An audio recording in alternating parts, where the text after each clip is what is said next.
Naam, karibu tena mtazamaji. Naona nyinyi pia swala hili ni kana kwamba limewakera sana. Kufikia sasa asilimia 61 mnasema kwamba kuna mwingilio wa siasa. Asilimia 33 mnasema la. Asilimia 6 mnasema kwamba hamna uhakika. Nisome jumbe ambazo zimeingia kufikia sasa. Geoffrey Kevolwe anasema ndio kuna mwingilio wa siasa.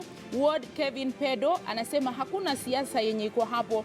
Uhuru Kenyatta akiamua tuteseke, wacha tuumie tu tukingoja Joshua. Mfalme Amedo anasema serikali wanatumia fursa hii kwa kuongeza bei za bidhaa ili kuangalia maslahi yao. Jackson Ndungu anasema ndio kwa sababu bei ya maziwa iko juu ilhali kunanyesha. Hilo linawezekana vipi? Vincent Bosire anasema shida ni deni kubwa ambalo siasa za Jubilee zimeleta, ufisadi na kutojali. Wabwire anasema ndio swala hili liko na mwingilio wa kisiasa. Sami Ade Onono anasema siku ile tulirudia kutembea na gunia ya pesa nchini ndio tuliharibu uchumi na kuharibu bei ya mboga na bidhaa nyingine. Nikiangalia zingine, mwingine anasema kwamba ni mambo ya kujitakia, ufisadi ndio kiini cha hayo yote. Huyu ni Robert akiwa kaunti ya Kisii. Mwingine anasema ndio hii ni siasa, kila mwaka wa siasa bidhaa za chakula hupanda ndio serikali iwe na pesa za kampeni. Huyu ni Frederick akiwa Umoja Inako. Kupanda kwa sukari, maziwa na unga imetokana na kiangazi katika nchi yetu. Usingizia serikali ni makosa na inachangia siasa mbaya. Huyu ni Jimson akiwa Molo. Boniface akiwa Kisii anasema Uhuru anajua amenaswa na NASA, ndio sababu anataka bidhaa muhimu zibaki vile vile, waje honga na 200. Wakenya tuwe waangalifu. Ni mambo ya kujitakia, ufisadi ndio kiini cha haya yote. Hujatueleza jina. Jambo Zubeda, si jambo. Hili swala limeletwa na siasa za cartels katika millers. Hatari hii ambayo ipo sasa ni ya kujitakia na ya kubuni kitu. Lazima hatua za haraka zichukuliwe kudhibiti hali. Huyu ni Max akiwa kaunti 21.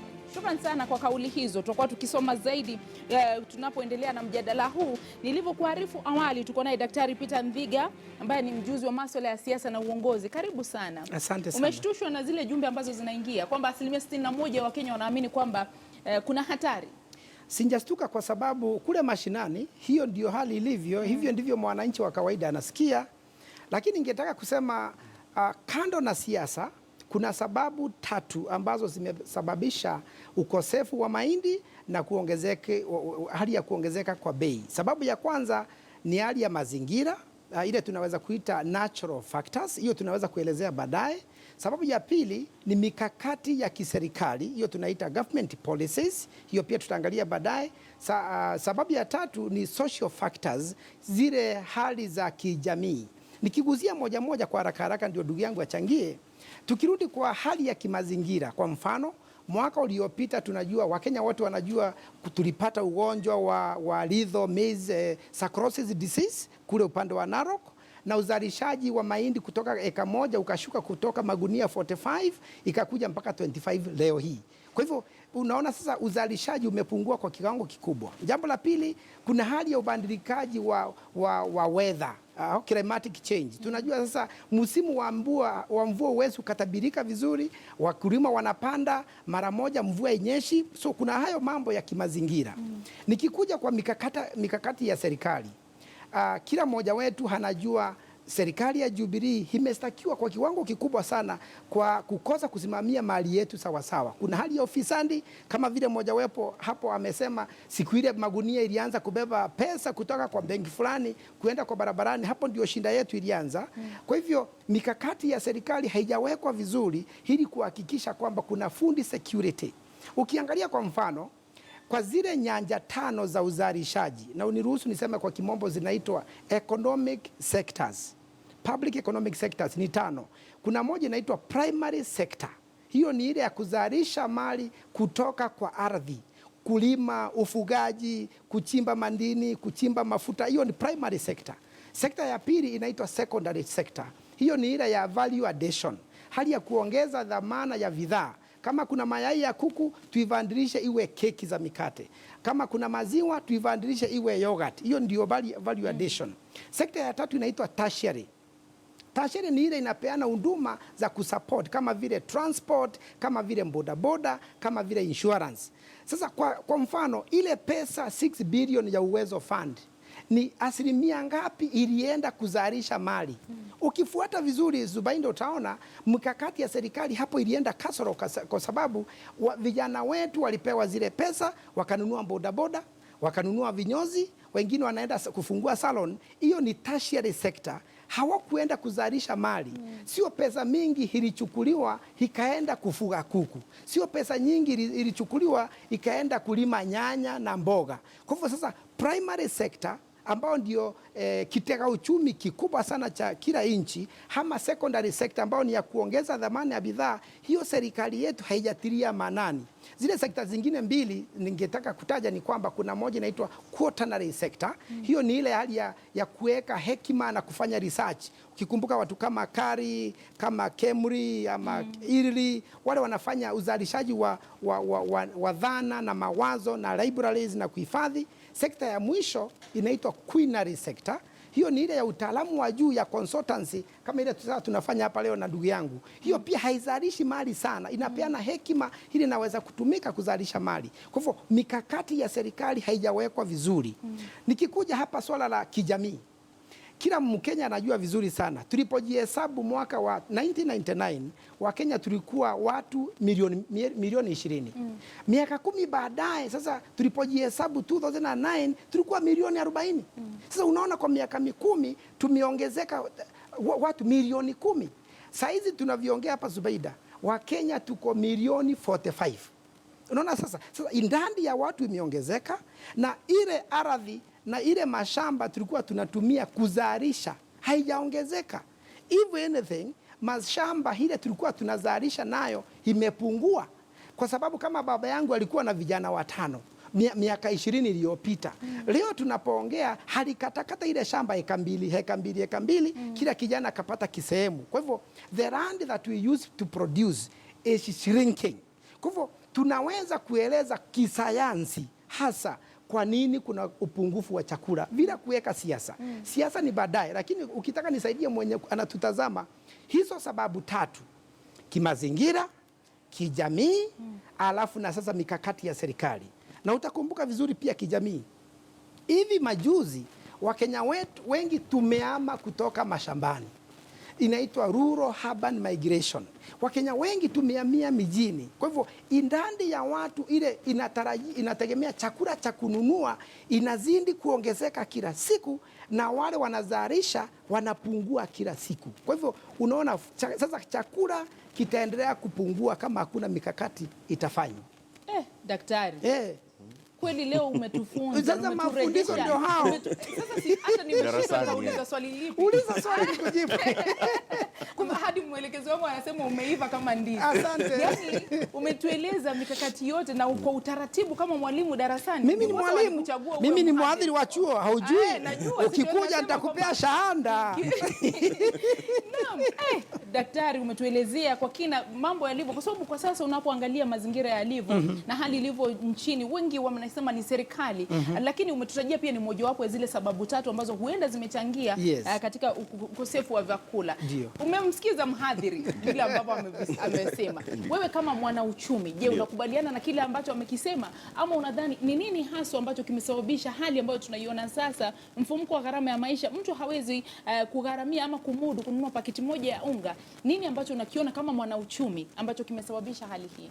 Okay, shukran Zubeda, and asante sana daktari kwa kutuelimisha. Kwangu kenye ningesema ni kama kwamba kama nchi tumeamka siku moja na tumejipata ya kwamba hatuna mahindi na hatuna unga, na maswali ambayo wananchi wanauliza ni maswali ambayo ni muhimu, kwa sababu tukiangalia kama venye serikali inapanga na ile ambayo tunaita SGR, Strategic Grain Reserve, tunakuanga sile SGR nyingine, tunafaa kuwa tumepanga at least miezi 6 mbele ya vile ambavyo tunavyotumia bidhaa. Lakini pale tunavyojipata leo ni ya kwamba ni kama hatuna mahindi, na ni kama hakuna mtu ambaye aliona kwamba wakati huu hatungekuwa na mahindi. Ndipo tunajipata ya kwamba tumeanza kununua mahindi, tumeanza kuleta mahindi kutoka nje, na pia hakuna mahindi ama hakuna unga unaotosha kwa wananchi huko kwenye maduka. Kwa hivyo swali kwangu pia swali kuu ni kama ambapo kuna mtu ambaye amelala kwa kazi yake. Na ni kama vile Wakenya wanavyouliza mahindi yetu yalienda wapi? Kwa sababu hayako kwenye stores na lakini hatuna mahindi. Si ati hizi mahindi imefichwa ama imekaliwa mahali. Na kando kuwa mwanauchumi, wewe pia ni mwana anayehusika na masuala ya ushuru. Kwa sababu umetaja mambo ya mahindi, umetaja mambo ya unga. Tunakumbuka kwenye hotuba yake ya mwisho kabla ya uchaguzi, Rais Uhuru Kenyatta alifafanua vyema kwamba tunaondoa ushuru katika unga wa mahindi. Akasema pia tunaondoa ushuru kwa mahindi ambayo yanaagizwa kutoka nje katika kipindi cha miezi 6. Je, mahindi hayo yamekuja? Ni wapo yamekuja, yamesaidia vipi katika kunusuru hali na kuondolewa kwa ushuru katika unga wa mahindi? Je, kumesaidia kwa vyovyote au hilo pia limetekelezwa au la? Ya mikakati iliyowekwa ni mbili. Aliondoa ushuru kwa kuingiza mahindi ambayo yanaliwa ni binadamu na pia mahindi ambayo inatumiwa ni wanyama, ile yellow maize. Lakini pia alitoa ile 16% ama VAT kwa mahindi ambayo ishafanya ile value addition kwenye duka. Lakini tukumbuke ya kwamba hii mikakati imeanza kukuja in place wiki mbili kama zilizopita. Kama hivi tunavyoongea sasa, hiki chama cha wanaosiaga mahindi wamesema ya kwamba mahindi ya kwanza yameanza kuingia jana kutoka Ethiopia na kutoka Mexico, na kuna consignment nyingine pia inakuja siku ya Jumatatu. Lakini hii mahindi itachukua, kumbuka hii mahindi itachukua at least wiki kama 4 kufika kwenye wanaosiaga mahindi. Au wanaosiaga mahindi wanatumia wiki zingine kama 2 kusiaga mahindi na kuipackage ile ili iweze kwenda kwenye maduka. Kwa hivyo tuna count wiki zingine kama 6. Hizo mikakati ambayo iliwekwa wakati huo ndipo tutaanza kuona the impact. But sasa hata tunavyoongea, so for the next kama wiki 6 ambazo zinakuja, either bei endelee kupanda ama bei baki venye ilivyo. Hiyo mikakati yaingekuwa na impact immediately kwa sababu hizi mahindi hazikuwa Kenya, zinatoka nchi zingine za mbali kama Mexico. Wengine hata wanauliza kama kutoka angle ya bei kama it makes sense kuingisha mahindi kutoka Mexico. Ukiangalia safari ambayo meli lazima ifanye, hayo mahindi yatafika hapa na shilingi pesa ngapi? Kwa hivyo tunaangalia muda wa at least miezi kama 6 kabla hiyo mikakati tuanze kuona ya kwamba bei ya unga inashuka. Na ndiposa labda turejelee hilo daktari ambalo ametuelimisha hii leo kwamba mvua ilianza kutunyea lini? Kwa sababu wengi wanauliza kwani huenda taifa la Kenya linachukua mikakati ya haraka ya kipindi kifupi bali haizingatii ile mipango ya kipindi kirefu ambayo itaweza kunusuru hali mambo kama haya yakijitokeza, kwa sababu mara ngapi tumeangazia ripoti kutoka eneo la Rift Valley ambalo ni mojawapo ya kitovu kinachozalisha vyakula humo nchini, tunawategemea, lakini wanaenda kupiga foleni katika ile halmashauri ya nafaka nchini kupeleka mahindi yao, yananunuliwa kwa bei nafuu, lakini sasa tunaagiza mahindi kutoka nje. Iweje hivyo? Swali nzuri hilo Zubeida. Huyu mwenyekiti wa wanaosiagisha mahindi na ngano anaitwa Nick Atkinson, ni rafiki yangu sana na ni CEO wa kampuni mojawapo kubwa sana hapa nchini, na mimi nimefanya kazi hapo miaka 7 zaidi kwa upande wa uuzaji. Kwa hivyo naelewa kidogo mambo ya mahindi, mambo ya North Rift kama green basket. Shinda yetu kama Wakenya iliingia wakati serikali ya Jubilee hasa ilikosa kutazamia yale mambo muhimu sana. Walianza kujiegeza na kujirainisha kwa hali ya kisiasa mapema sana, huku wakasahau kisehemu kikubwa sana cha uchumi. Utakumbuka vizuri sana kabla Kibaki hajaondoka mwaka wa 2008 alizindua ruwaza ya Vision 2030. Hiyo ni mpango wa miaka 22. Utakumbuka vizuri sana Kibaki alipoingia kwa serikali alizindua ruwaza kwanza ya miaka 5 inaitwa Economic Recovery Strategy. Hiyo ilikuwa strategy ya katikati ya 2002 na 2008, miaka 5 hiyo alipotimiza. Na utakumbuka vizuri sana ndio alifufua KCC, ndio alifufua KMC, ndio alifufua KFA, mambo kama hayo. Sasa hakazindua ruwaza nyingine ya 22 years ya ruwaza ya Vision 2030.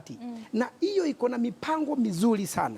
Sasa kile kidogo serikali ya Jubilee ilifanya, iliondoa macho yao kwa mpango wa Vision 2030 na huku hawakuleta mpango bandara. Na mimi nimesikika nikisema kwa vyombo vya habari kwamba kama kuna rais anaweza kusaurika haraka sana ni Rais Honorable Uhuru Kenyatta. Kwa sababu tutamkumbuka kwa nini? Sababu tutakumbuka Kibaki sababu ya Ruwaza Vision 2030 na ile mikakati alifanya ya kiuchumi itamfanya. Kwa hivyo mikakati ambayo ilikuwa imeweka kabla ya kipindi hiki haikutekelezwa. Ndio posa huenda tunajipata katika hali kama hii. Kwa sababu sasa utapata kile sasa tunasikia kila asubuhi ni standard gauge railway. Na unajua hiyo ilikuwa kwa mpango ya Ruwaza Vision 2030. Sasa ukiangalia bila kuweka siasa yoyote, ukiangalia hasa hakuna murandi standard wa Jubilee anaweza kusimamiza vizuri murandi wowote ule ametimiza zile barabara amemalizia, hiyo standard gauge railway, hii free maternity, hiyo yote iko kwa Ruwaza. Sasa kama tungepata mtu wa kufocus kwa Ruwaza Vision 2030, sasa hatutapata ile tunaita reactive strategies. Sasa vile tunafanya kama vile ndugu yangu amesema, ni kama tumeamka asubuhi tukapata hakuna mahindi. Kwa nini? Si tuko na idara tuko na ministry ya agriculture. Lakini kile ambacho wamekuwa wakisema mara kwa mara wanasema kama kuna kitu ambacho wamewekeza kama serikali ya Jubilee ni katika miradi ya kunyunyizia maji mashamba. Kwa mfano, wengi pia kwenye ruwaza yao ama kwenye manifesto yao walianzisha ule mradi wa Gharama Kulalu ambao walisema utasaidia katika kukabili uhaba wa vyakula humo nchini. Lakini wengi wamekuwa kikosoa mradi kama huu, wanasema mbona sasa tuwe hatuna chakula ilhali zaidi ya shilingi bilioni 7 ziliwekezwa katika mradi huo mmoja wa Gharama Kulalu. Tukiangalia huo mradi wa Gharama Kulalu on average unapatiwa at least bilioni 3 kila mwaka. Hii serikali ya Jubilee wamekuwa wakipewa karibu shilingi bilioni 3 kila mwaka. Venye shida ya mahindi ilipoanza kama mwezi mmoja na nusu hivi, tunakumbuka ya kwamba tuliona unga wa mahindi ambao umeandikwa Gharama, na Wakenya wengi hata waliotumia walisema ya kwamba quality yake si mzuri, si kile ambacho walikuwa wana expect. Lakini unga pia uliisha kwa sababu haukuwa mwingi. Na hiyo ilikuwa one of the measures serikali ilijaribu kusaidia wananchi huo wakati, kwa sababu pia huo unga ulikuwa very cheap kwa mwananchi. Lakini mradi wenyewe ni kama haujafanya kazi, haujafanya Kenya ambacho ulikuwa ufanye. Sababu zenyewe hatujaambiwa. Lakini pesa ambazo zimewekwa kwenye huo mradi ni mingi. Tunaangalia zaidi ya shilingi bilioni 10 katika huo mradi. Kwa hivyo, kwa maoni yenu mnaona kwamba si kwamba miradi haijawekwa, ile hali ya kufuatilia na kuona utekelezaji wake, hapo huenda ndio tatizo liko, na pamoja na lile swala la ufisadi ambalo linatajwa na watazamaji, au tatizo liko hapo? Kwa sababu umetutajia kwamba mara nyingi viwango vya uzalishaji vinaenda chini. Kwa nini viwango vya uzalishaji vinaenda chini? Kwa sababu hatuwezi kuambia mtu usipate watoto wawili, usipate watoto watatu. Hilo limekosa kufanyika. Idadi ya watu inaongezeka, viwango vya uzalishaji vinaenda chini. Wewe ndugu zako wamepewa ardhi, ni tofauti na vile ambavyo mlikuwa mnakuza vyakula mlipokuwa wadogo. Tatizo linakuwa ni kwa nani? Ni nani anastahili kufuatilia kuona kwamba vitu kama hivi vinatekelezwa ili kupunguza uwezekano wa kuzuka kwa hatari kama hii? Bado jukumu tutalirudisha bado kwa serikali, kwa sababu ni serikali inapaswa kuweka mikakati ya ile tunaita land tenure. Land tenure ni hali ya kumanage yale mashamba tuko nayo, ndio uzalishaji wa chakula chetu isipungue na huku idadi ya watu inaongezeka. Tuko na shinda kadhaa. Shinda moja wapo sana ile ilipiga huo mradi wa Gharama Kulalu ni corruption. Hiyo tumesikia wabunge wakisema, tumesikia watu wakisema kuna pesa ziliwekwa hazikutoa yale matokeo tulikuwa tunatarajia. Kwa mfano, badala ya kuvuna gunia 50 bags per acre, tulivuna gunia 8, gunia 10. Sasa uzalishaji ukapungua kwa kiwango kikubwa. Huku mambo yakiendelea, tunasikia serikali inatengeneza mandimbwi ile tunaita water pans. Sasa kuna nyesha kwa mfano. Huku kwetu kule pwani Mombasa watu wamesombwa na maji, kule Garissa watu wameanza kusombwa na maji. Mbona tusikii Eugene Wamalwa, waziri wa maji, akija kutuambia zile bwawa 10 tulijenga ndo hizi zilikuwa empty, sasa zimejaa maji. Mbona maji ya Uwezo Nyiro isombe watu na kumbe na huku tumechima mandimbwi. Kwa hivyo mimi naona focus ndio kasoro. Focus ndio kasoro. Jambo lingine, ukiambia Mkenya kwamba hatuna chakula, anafikiria tu mambo ya mahindi, mambo ya ngano na mambo ya mchere, vitu 3. Lakini ulimwengu mzima hivyo vitu vitatu haviwezi vikabeba inchi ambao sasa tunaelekea kuwa watu milioni 50. Alright? Sasa kutafanywa nini? Serikali inapaswa ifanye mikakati ya kupanua the food spectrum. Siku moja Wakenya watakumbuka tulimchekelea waziri wa fedha siku zile, alikuwa anaitwa Ben Githai. Aliposema, nyinyi Wakenya bwana, amukeni, fikirieni kukula punda, fikirieni kukula panya, fikirieni. My friend, that is the direction.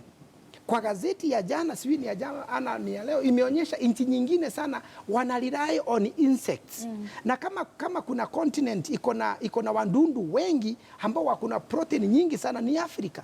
Lakini ukiambia Mkenya tufikirie mambo ya kukula kumbikumbi, utakumbuka wenzetu wa Western, wa Baluya na wengine wanakula kumbikumbi kwa mfano. Lakini sasa haikuliwi kama chakula mojawapo ni muhimu kwa jamii. Inakuliwa tu kama hobby ama part time. Sasa tungetaka serikali ipeane pesa. Mauniversity wako wengi sana. Wapewe pesa, wafanye utafiti, tuone ni nini tunaweza kuongeza. Mimi napongeza. Juzi nimesikia kuna butchery ya donkeys, ya punda hapa Naivasha. Sasa nyama ya punda inachinjwa, inakuwa packaged, inapelekwa ng'ambo. Sasa tuzindue, sababu wenzetu wana China walipokuja hapa, si wanakula umbo. Wanafanyika nini? Hakuna. Sasa ni ile kasumba tu ya Uafrika, tutasomeshwa tuondoke kidogo, tuongeze spectrum yetu ya chakula. Na mimi najua sasa Subeda, watu wengi sana hawanipendi.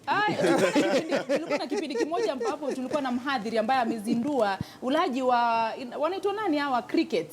Cricket cha JKUAT kimekuwa kikifanya utafiti kuhusiana na swala hili. Mtazamaji, je, unakubaliana na mawazo ambayo yanaletwa kwetu kuhusiana na nini ambacho kimesababisha hali ya njaa au ongezeko la bei za bidhaa humu nchini? Jana tuliangazia taarifa ambapo Wakenya wameanza kuingia katika mataifa kama vile Uganda kununua bidhaa ambazo ni adimu, ambazo bei yake ni juu hapa nchini.